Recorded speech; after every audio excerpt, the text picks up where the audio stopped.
Hello friends, ഏവർക്കും career tracker PSCയുടെ പുതിയൊരു വീഡിയോയിലേക്ക് സ്വാഗതം. നമുക്ക് എന്നത്തേതുപോലെ തന്നെ ഇന്ന് ഒരു കവിയെ പരിചയപ്പെടാം.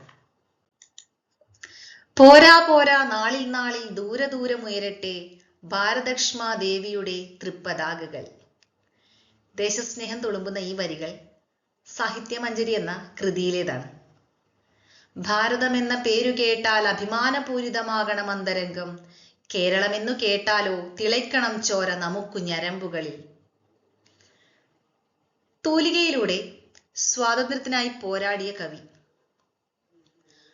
ആധുനിക മലയാള കവിത്രയത്തിൽ ശബ്ദസൗകുമാര്യം കൊണ്ടും സർഗാത്മകത കൊണ്ടും അനുഗ്രഹീതനായ മഹാകവി. ബധിരതയെ അതിജീവിച്ച് മലയാള സാഹിത്യത്തിൽ വിസ്മയം തീർത്ത മഹാകവി.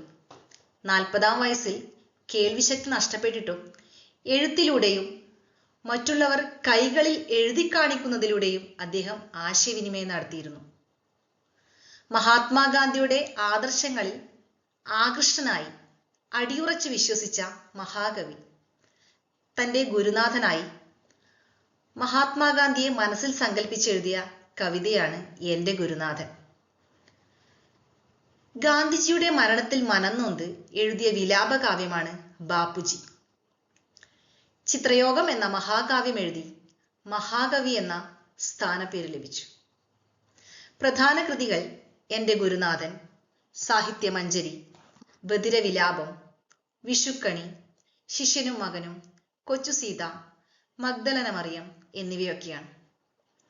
1930-ൽ തൃശൂർ ജില്ലയിലെ ചെറുതുരുത്തിയിൽ കേരള കലാമണ്ഡലം എന്ന പഠന കേന്ദ്രം സ്ഥാപിക്കുകയും കഥകളിയുടെ പുനരുജ്ജീവനവുമായി ബന്ധപ്പെട്ട് ധാരാളം പ്രവർത്തനങ്ങൾ നടത്തുകയും ചെയ്ത മഹാകവി. കേരള വാൽമീകി രാമായണം മലയാളത്തിലേക്ക് തർജ്ജമ ചെയ്തതോടുകൂടി കേരള വാൽമീകി എന്ന വിശേഷണം ലഭിച്ച കവി. കേരള ടാഗോർ എന്നറിയപ്പെടുന്ന കവി ആരാണെന്ന് മനസ്സിലായിട്ടുണ്ടാവും. ആധുനിക കവിത്രയങ്ങളിൽ ഒരാളായ ശ്രീ വള്ളത്തോൾ നാരായണ മേനോൻ. ഞാനിന്ന് പര്യായ പദങ്ങൾ എന്ന വിഷയവുമായാണ് വന്നിരിക്കുന്നത്. കവിയെക്കുറിച്ച് ഒരു വിവരണം തന്നു എന്നേ ഉള്ളൂ, കാരണം ഇത് പരീക്ഷകളിലൊക്കെ നമുക്ക് ഉപകാരപ്പെടും. നമുക്കിന്ന് വിഷയത്തിലേക്ക് കടക്കാം. ഇനി പര്യായ പദങ്ങൾ. എന്താണ് പര്യായ പദം? ഒരു പദത്തിന് സമാനമായ അർത്ഥം വരുന്ന പദങ്ങൾ, അല്ലെ? ഒരു പദത്തിന് തന്നെ കുറെ സമാന അർത്ഥം വരുന്ന പദങ്ങൾ ഉണ്ടാവും. അതാണ് പര്യായ പദങ്ങൾ. ഇതിൽ ഈ പര്യായ പദങ്ങൾ എന്ന ഈ ഭാഗത്ത് ഞാൻ ഉൾപ്പെടുത്തിയിരിക്കുന്നത് PSC പലതവണയായി ചോദിച്ച കുറച്ച് പര്യായ പദങ്ങളാണ്. അവ നമുക്ക് പരിചയപ്പെടാം. പരുന്ത്. ഈ പരുന്തിൻ്റെ ശേനം, ശശാദനം എന്നീ രണ്ടെണ്ണം, ശേനം, ശശാദനം എന്നിങ്ങനെയൊക്കെ അറിയപ്പെടുന്നത് ഏത് എന്ന് ഈ അടുത്ത കാലത്ത്, ഈ 2024-25 ആ സമയത്തെ ഞാൻ ചോദിച്ചു കണ്ടിട്ടുണ്ട്. അപ്പോൾ പരുന്താണ് ശേനം, ശശാദനം, പത്രി എന്നൊക്കെ അറിയപ്പെടുന്നത് പരുന്താണ്. അതുപോലെ കാക്ക, കാരവം, വായസം, പരഭൃത്ത് എന്നൊക്കെ അറിയപ്പെടുന്നത് കാക്കയാണ്. പരഭൃത്ത് എന്നറിയപ്പെടുന്നത് കാക്കയാണ്, എന്നാൽ പരഭൃതം എന്നറിയപ്പെടുന്നത് കുയിലാണ്. കുയിലിൻ്റെ മറ്റ് സമാന പദങ്ങളാണ് വനപ്രിയം, കാകപുഷ്ടം, പരഭൃതം. അതുപോലെ മൂങ്ങ, കാളകണ്ഠം, ഉലൂകം, ശിഖം എന്നിങ്ങനെയൊക്കെ അറിയപ്പെടുന്നത് മൂങ്ങയാണ്. അടുത്തത് മയിൽ. ചിത്രപതകം,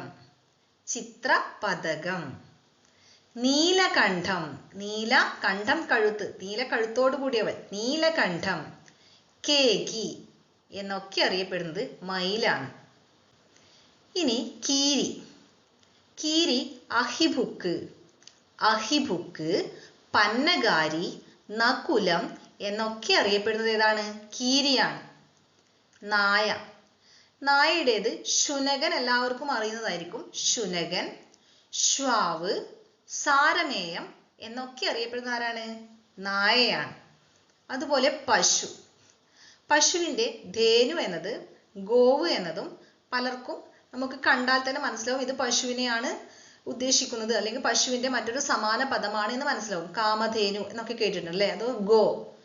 അല്ലേ? അപ്പൊ ഗോവ്, ധേനു, മറ്റൊന്ന് സുരഭി. സുരഭി, ധേനു, ഗോവ് എന്നൊക്കെ അറിയപ്പെടുന്നത് എന്താണ്? പശുവാണ്. ഇനി കഴുത. കഴുത രാസഭം, ഗർദഭം, ബാലേയം. രാസഭം, ഗർദഭം, ബാലേയം എന്നൊക്കെ അറിയപ്പെടുന്ന ഏതാണ്? കഴുതയാണ്. മറ്റൊന്നാണ് കുതിര. ഇതില് വാജി പലർക്കും അറിയുന്നതായിരിക്കും. വാജി, തുരകം, ഹയം എന്നൊക്കെ കുതിരയുടെ സമാന പദങ്ങളാണ്. വാജി, തുരകം, ഹയം. ഇനി ആന. ആനയുടേത് കരിഹസ്തി എല്ലാവർക്കും അറിയുന്നതായിരിക്കും. കരിഹസ്തി. മറ്റൊന്ന് ഇഭം, വാരണം.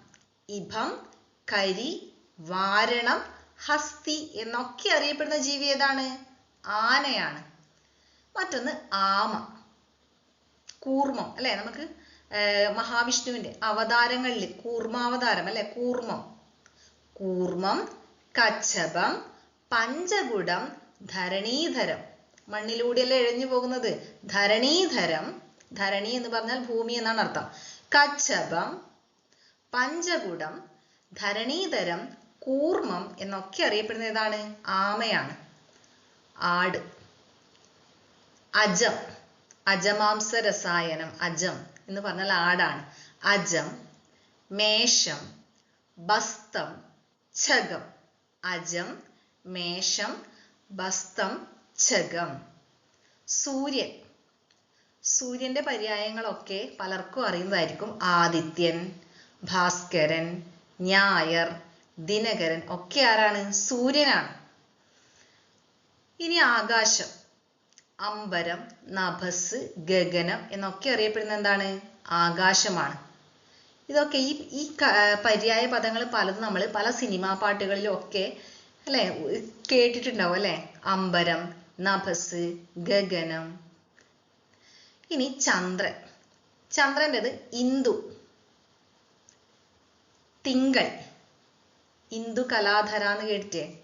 ശിവന്റെ തലയിൽ എന്തുണ്ട്? ചന്ദ്രക്കലയുണ്ട് അല്ലെ? അപ്പൊ ഇന്ദു, ചന്ദ്രക്കല. ഇന്ദു എന്ന് പറഞ്ഞാൽ ചന്ദ്രൻ. ചന്ദ്രക്കല ധരിച്ചവൻ ആരാണ്? ശിവൻ. ഇന്ദു കലാധരൻ. ഇന്ദു, തിങ്കൾ, വിധു, സോമൻ, സുധാംശു എന്നൊക്കെ ആരാണ്? ചന്ദ്രനാണ്. ഇനി മുറ്റം. മുറ്റത്തിന്റെ ഈ ചത്തുരം എന്നത് ഒരു തവണ ചോദിച്ചിട്ടുണ്ട്. മുറ്റത്തിന്റെ സമാന പദങ്ങളാണ് അങ്കണം, അജിരം, ചത്വരം. അങ്കണം എല്ലാവർക്കും അറിയാമായിരിക്കും അല്ലെ? കവിതയിലെ അങ്കണത്തൈമാവിൽ നിന്ന് ആദ്യത്തെ പഴം വീഴുകെ അമ്മതൻ നേത്രത്തിൽ നിന്നുതിർന്നു ചുടുകണ്ണീർ അല്ലെ? വൈലോപ്പിള്ളിയുടേതാണെന്ന് തോന്നുന്നു. പ്രശസ്തമായ ഒരു കവിതയാണ്. മറ്റൊന്ന് സ്വർണം. കനകം, കർപ്പൂരം, തപനീയം എന്നൊക്കെ അറിയപ്പെടുന്നത് സ്വർണമാണ്. കനകം എല്ലാവർക്കും അറിയായിരിക്കും അല്ലെ? കനകം, കർപ്പൂരം, തപനീയം. ചങ്ങാതി. ചങ്ങാതി മിത്രവും സുഹൃത്തും എല്ലാവർക്കും അറിയുന്ന വാക്കുകളാണ്. മറ്റൊന്ന് പഠിച്ചു വെക്കണം, വയസ്യൻ. വയസ്യൻ എന്ന് പറഞ്ഞാൽ ചങ്ങാതി. അതുപോലെ കിണർ. കിണറില് കൂപം പലർക്കും അറിയായിരിക്കും. കൂപമണ്ഡൂകമേ കേട്ടിട്ടില്ലേ? കൂപമണ്ഡൂകമേ, കിണറ്റിലെ തവളെ എന്നുള്ളത്. മണ്ഡൂകം തവള, കൂപം കിണർ. അപ്പോ കിണറിന്റെ മറ്റ് പര്യായ പദങ്ങളാണ് ആപീനം, കൂപം, മദപാനം. ആപീനം, കൂപം, മദപാനം. ഇനി ബുദ്ധി. ബുദ്ധിയുടെ സമാന പദങ്ങളാണ് മനീഷ. മനീഷ, പ്രജ്ഞ, മതി. മനീഷ, പ്രജ്ഞ, മതി. അതുപോലെ കറുപ്പ്. കറുപ്പ് കാളം, കൃഷ്ണം, മേജകം. കൃഷ്ണം എന്ന് പറഞ്ഞാൽ കറുപ്പാണ്. കാർമുകിൽ വർണ്ണൻ കേട്ടില്ലേ? കൃഷ്ണനെയാണ് പറഞ്ഞത്. കാർമുകിലിന്റെ കറുത്ത, മുകിൽ മേഘം, മേഘത്തിന്റെ വർണ്ണത്തോട് കൂടിയവൻ ആരാണ്? കൃഷ്ണൻ. കറുപ്പിന്റെ സമാന പദമാണ് കൃഷ്ണം, കാളം, മേജകം എന്നൊക്കെ. ഇനി ചുവപ്പ്. ശോണം, അരുണം, അരുണം, അരുണം, രോഹിതം, ലോഹിതം. ശോണം, അരുണം, രോഹിതം, ലോഹിതം. ഇനി രോഗം. രോഗത്തിന് വ്യാധി എല്ലാവർക്കും അറിയുന്നതായിരിക്കും. പഠിക്കേണ്ടത് പീഡ, ശൂല, രുജ. പീഡ, ശൂല, രുജ, വ്യാധി എന്നൊക്കെ രോഗത്തിന്റെ സമാന പദമാണ്. ഇനി ഭൂമി. ധര, ധരണി, ധരിത്രി ഒക്കെ എല്ലാവർക്കും അറിയാം. ക്ഷിതി, വസുധ, മേദിനി, വസുന്ധര. ക്ഷിതി, വസുധ, മേദിനി, വസുന്ധര. നക്ഷത്രം. താരം, താരകം, ഉഡു. നമ്മൾ ചെറിയ ക്ലാസ്സുകളിലേ പഠിക്കുന്നതാണ്. താരം, താരകം, ഉഡു എന്നത് തന്നെയാണ് അതിൻ്റെ ഒരു ഫ്ലോ അല്ലേ. ഇനി വാക്ക്. വചനം എല്ലാവർക്കും അറിയാം. മറ്റൊന്ന് ഉക്തിയും ഗീരും. ഉക്തി, ഗീര് എന്നൊക്കെ വാക്ക് എന്നതിൻ്റെ സമാന പദമാണ്. ഇനി മാവ്. ചൂതം, മാഗന്ധം, രസാലം. ചൂതം, മാഗന്ധം, രസാലം. ചൂതം, മാഗന്ധം, രസാലം. ഇനി മുടി. കേശം എല്ലാവർക്കും അറിയാം. ചിഗുരം, കബരി എന്നിവ കൂടി മുടിയുടെ സമാന പദമാണ്. ചിഗുരം, കബരി. അതുപോലെ കൈ. പാണി, ബാഹു, ഹസ്തം. അത് സർവ്വസാധാരണമായി എല്ലാവർക്കും അറിയുന്നതായിരിക്കും. കഴുത്ത്. ഗളം, കന്ധരം, ഗ്രീവം. ഗളം, കന്ധരം, ഗ്രീവം എന്നൊക്കെ അറിയപ്പെടുന്നത് എന്താണ്? എന്നൊക്കെ കഴുത്തിന്റെ സമാന പദങ്ങളാണ്. കണ്ണ്. നയനം, ലോചനം, ചക്ഷുസ്. നയനം, ലോചനം, ചക്ഷുസ്. ഇനി ശരീരം. കായം എല്ലാവർക്കും അറിയായിരിക്കും. കായം, തനു, വപുസ്. തനു, വപുസ്, കായം എന്നൊക്കെ ശരീരമാണ്. ശരീരത്തിന്റെ സമാന പദങ്ങളാണ് തനു, വപുസ്, കായം എന്നിവയൊക്കെ. രക്തം നമ്മൾ നേരത്തെ പറഞ്ഞു അല്ലെ. നിണം, രുധിരം, ശോണിതം. നിണം, രുധിരം, ശോണിതം എന്നിവയൊക്കെ രക്തമാണ്.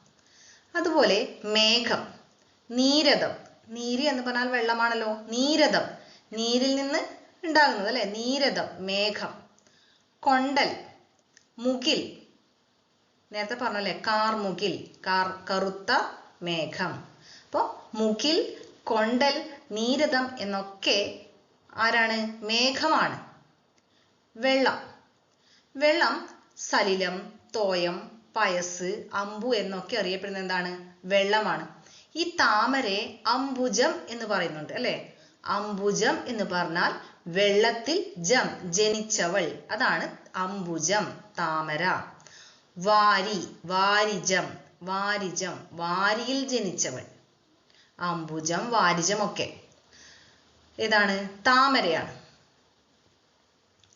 ഇത്രയുമാണ് പര്യായ പദങ്ങളുടെ പര്യായ പദങ്ങൾ. ഈ പര്യായ പദങ്ങളൊക്കെയാണ് സാധാരണ ചോദിച്ച് കണ്ടിട്ടുള്ളത്. ഇതിൽ നിന്നും പുറത്ത് മറ്റൊന്ന് ചോദിച്ചതായിട്ട് ഞാൻ പ്രീവിയസ് ക്വസ്റ്റ്യൻ പേപ്പറിൽ ഒന്നും കണ്ടില്ല. മാക്സിമം മുൻവർഷ ചോദ്യങ്ങൾ ഉൾപ്പെടുത്തിയാണ് ഞാനിത് തയ്യാറാക്കിയിട്ടുള്ളത്. ഏവർക്കും വീഡിയോ ഇഷ്ടമായി എന്ന് വിചാരിക്കുന്നു. Thank you.